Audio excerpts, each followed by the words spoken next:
भारतीय विदेश मंत्री डॉक्टर एस जयशंकर शंघाई सहयोग संगठन के विदेश मंत्रियों की बैठक में भाग लेने के लिए चीन दौरे पर हैं। चीन दौरे पर सोमवार को विदेश मंत्री ने चीन के उपराष्ट्रपति हान झेंग से बीजिंग में मुलाकात की।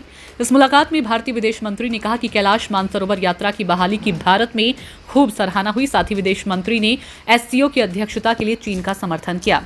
कैलाश मानसरोवर यात्रा 6 साल के बाद फिर शुरू हुई।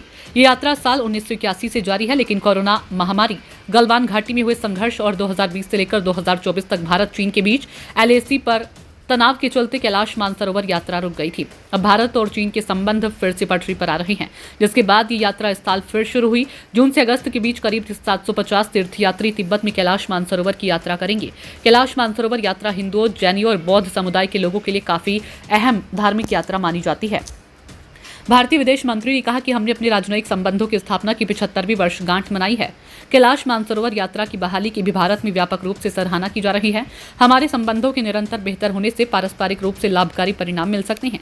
जयशंकर ने कहा कि जब हमारी मुलाकात हो रही है तो उस वक्त वैश्विक हालात बेहद जटिल बने हुए हैं। बतौर पड़ोसी देश और बड़ी अर्थव्यवस्थाएं होने के नाते हमारे बीच विचारों का आदान प्रदान बेहद अहम है।